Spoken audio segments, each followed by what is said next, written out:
Celebrimbor Yes. creates beautiful things instead of I do. slaying Yes, trolls. he doesn't go around, there's not much slaying. No. Celebrimbor. He does slay in a certain way. He does. He does slay. We're the cast of The Lord of the Rings, The Rings of Power. And we are here to tell you all the details of season 1 To start watching season 2. Right, off you go. She's going to recap it all in one breath right now. Warning, there will be spoilers. This is Previously on The Rings of Power. Season 1. Where are we? We're in Middle-earth, Tolkien's Middle-earth, in the Second Age. The Lord of the Rings books and movies are in the Third Age. There is a First Age, but we're not in that age. Edit this. This is you're making it confusing. We're making it more confusing. Right before our show begins, the First Age of Middle-earth culminated in a massive battle, which forever changed the world that we live in. Many, many elves died. And the show picks up in season 1 with many characters believing that the evil is gone forever. We both play elves. We do. And I'll just pretend like I'm not here. Elves are very serious. They live forever, for a start. You can't beat that. the elves were a bit more messy before the Third Age. They're more reckless, they're more divided, and they're less kind of peaceful and chill. And at the moment, they're really scared because evil is rising in the form of this guy over here. Just hanging out. Harfoots are the ancestors to the hobbits. First Harfoots we meet, Nori, Poppy, Largo and Marigold, Sadok. Everything's seemingly going well in season 1 in the Harfoot kind of world. And then the stranger literally falls from the sky. Nori then tumbles into this crater, and that is the catalyst for what happens next. So Galadriel is an elf. She's actually one of the older elves of Middle-earth, older than the moon. This is a Galadriel thousands of years before the Galadriel that we all know and love, the Lady of Lothlorien. She has been on a quest to try and rid Middle-earth of this final kind of speck of evil from her greatest foe, Sauron. It's personal between Galadriel and Sauron because her brother was one of the elves that was killed. She has the dagger of her brother still, which is made of gold and silver from the elven realm, which is Valinor. That's kind of her last physical connection to this world before Sauron kind of ravaged her happiness. And then Before Sauron ravaged her. it's great, very Tolkien. But Galadriel's on a quest to avenge her brother. While on this quest, she ends up washed onto a raft where she meets Halbrand, an unassuming mortal man. Just a good bloke. Yeah. And they find themselves in Númenor.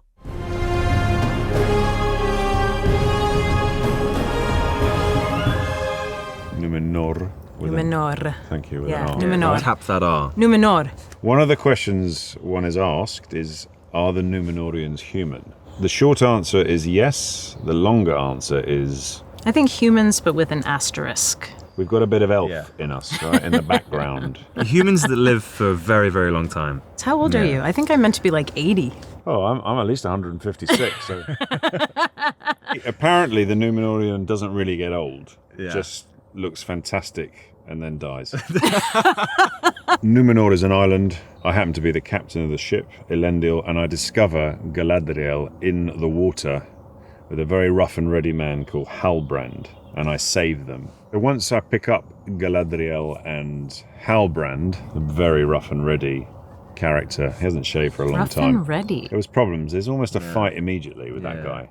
He's like got a real attitude. It's a big deal to see any elf on our shores, and certainly Galadriel is not just any old elf. Well, she's old, 'cause Revered. she's been around well, for many, any many... young elf, but she's a revered elf, and she brings forth a proposition to Old Queenie. That's me. Sauron was once your people's enemy, as much as mine. I call on you to finish the task left undone. During her quest to try and find where this Sauron's hiding, she discovers a sigil and luckily finds herself in Númenor, which has this extensive library of all the history of Middle-earth. And there she discovers that this isn't a sigil, it's a map. And it's a map to show where the evil will rise again.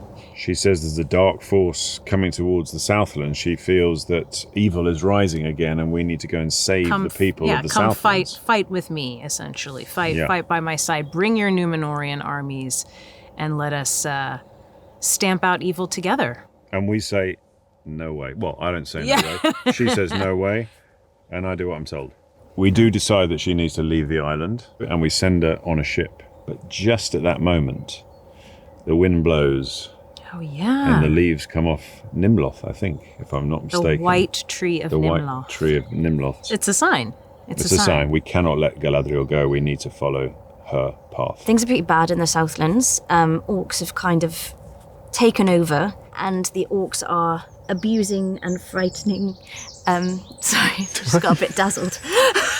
Míriel gives a rousing speech because she essentially needs to get the people on her side. I believe you were there for that speech. Feeling a bit inspired? I was a little perhaps? bit inspired. I Very inspired. Misty-eyed?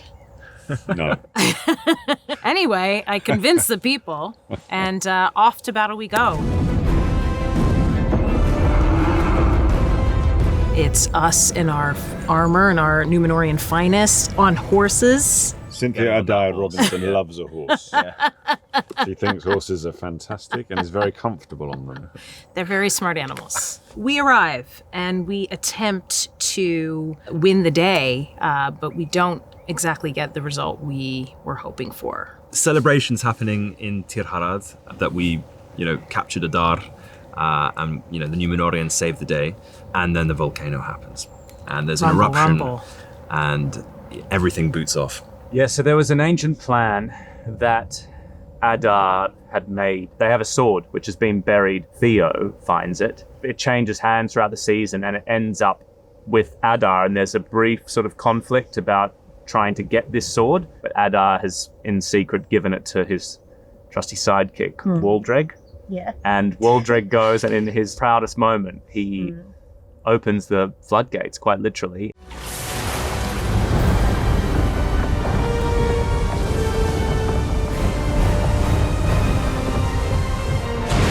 As soon as the water hits that lava, there is an incredible explosion, which turns light to dark, right? Yeah, science. And the burning fires of Mordor are created. The Shadowland has been created, and so the orcs can run free, wild, and happy. Makes it sound lovely. Yeah.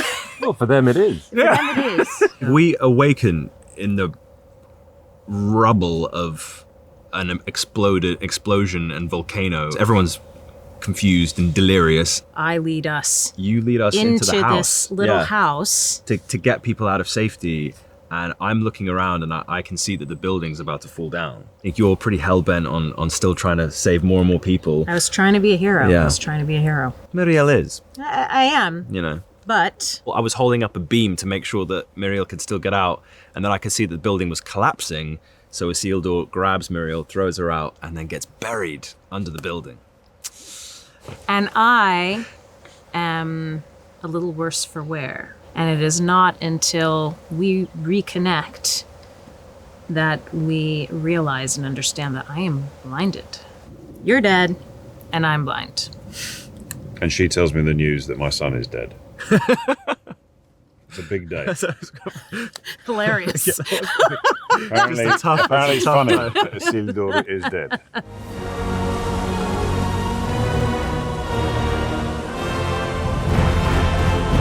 We are now in a place called Khazad-Dûm, a dwarven kingdom that's inside a mountain. Inside Khazad-Dûm, we have Prince Durin and Princess Disa. Hello! We also have a King Durin as well, who's reigning the throne. Also, this is the first time we see speaking a female dwarf. Yeah. And this is, and this is portrayed by the beautiful Sophia. I nearly forgot your name then. So the dwarf and elf relationship. It's a fairly complex one, but pretty straightforward, really. They don't like each other. But what's unique about this season and about our series is that Elrond and Durin are very good friends. It's kind of this love triangle, isn't it? Prince Durin... What, are you in love with Elrond? Prince Durin and Elrond have been, let's say, estranged. You know, time is a really big factor. There's a big difference between elven time and dwarven time. 20 years have passed since Elrond and Durin last saw each other. And in that time... Hello! 20 years may be the blink of an eye to an elf. But I've lived an entire life in that time. A life you missed. Meanwhile, back in Lindon, the elves' power and magic, I guess, is fading. Life is fading. They're doomed. Even the worlds that don't interact, there's these signs that something in Middle-earth is altering and that there's an imminent threat. You kind of see that manifest in different ways in each of the worlds. It's symbolised by the dying of the great tree in Lindon. The leaves begin to fall and wither. In Khazad-Dûm, we've discovered a new ore, Mithril. Lighter than silk, harder than iron as weaponry, it would best our proudest blades. And I actually give him a little nugget. Not a poo, the Mithril. Poo? When do you call poo? Keep going, the camera's rolling. I give him a nugget of Mithril. Kid. So Durin and Elrond discover that this Mithril has qualities that could save all of Middle-earth. And we dig deeper against Durin's father's wishes. He then literally he catches us red-handed and he banishes Elrond and also disowns his son. Durin gave Elrond the Mithril, this little piece that he then gives to me. And they need to make use of the Mithril into some kind of talisman, or they have a discussion about what can we make. They talk about crowns, and then they think maybe rings would be good. Through Halbrand's suggestion that Celebrimbor realizes that he can make use, because he's having trouble making how to use the Mithril, and there's too little of it. There's only a little nugget of it. But Halbrand says you should try mixing it in this way or that way, and Celebrimbor is seduced by that. Well, that is an intriguing suggestion. Call it a gift. So we arrive back in Númenor to discover that the king, my father, has died, and it sets up the potential for a power struggle, certainly between myself and perhaps anyone else who is looking to attempt to steal the crown, as it were. Everyone's really chuffed because we've just discovered how to possibly save the elves on Middle-earth with the help of this unassuming man, Halbrand. However, Galadriel finds some more information. The last man to bear your crest died over 1,000 years ago. He had no heir. And she slowly and devastatingly starts to realise that she's not only not talking to the heir of the throne of the Southlands, she's actually talking to Sauron himself. As a plain arc. And it's so annoying. It's the best bit as well. Tell me your name. I have been awake since before the breaking of the first silence. In that time, I have had many names.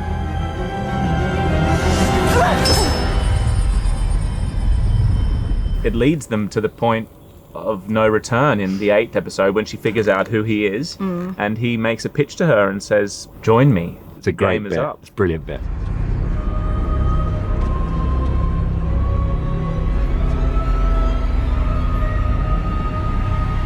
And she says no. After they have this big confrontation, Galadriel, and I love this bit in the episode, and she comes back to the workshop and she looks at Celebrimbor and she looks at Elrond. There's a moment where she could tell them that Halbrand is Sauron, and she doesn't say anything. She's in elf disgrace. They're also under huge pressure from the king, at that point as well. He's saying, you've got to sort this out. Yeah. Well, they were going to make one. No, And so they- after this realization that Sauron has returned and this insight into what absolute power can do, she realizes that there can't be one. One will always corrupt. Two will divide. With 3, there is balance. Yes. And that is the moment that Galadriel's brother's dagger gets melted down and put into the mix with the mithril to create the rings. And don't put any of those on your fingers if someone offers you. Nori and the stranger have an argument. The stranger leaves. Nori then sees that people are hunting him and looking for him, so decides to go searching for him, as does Marigold, as does Sadek, as does Poppy. They end up encountering these beings that are attempting to trap the stranger, and they get into this really huge fight, and Sadek ends up passing away. And then at the very end, Nori and the stranger are talking, and he mentions that he has to go away. So that kind of ignites a fire in Nori that she already had, but hadn't had the opportunity yet to explore, which is her need to go and explore the unknown. The last thing you see is them heading off on a new chapter and her saying goodbye to the Harfoots. There's a sweet smell on the air this way. When in doubt, Eleanor Brandyfoot. Always follow your nose. There is not a fan of Tolkien nor a fan of fantasy that will not be hugely excited about the introduction of, drumroll please, the Balrog. Seal it up. We can really feel that something is cooking. There's something simmering underground in the caves of Khazad-Dûm. We know it's there. We don't know what it is as the dwarves, but you guys all know it is the Balrog, and we have it. You shall not pass. How'd I do? I'm so sorry, Ian. I'm so sorry. And that is everything you need to know ahead of season 1. I said what? That is everything to know Ahead of Rings of Power Season 2. Right, now let's do it with drama, right? And no, as opposed to just saying it, go, and that is everything you need I to like know that, okay. ahead of season. So let's do that. Okay. Right, yeah. And that is everything you need to know ahead of season 2.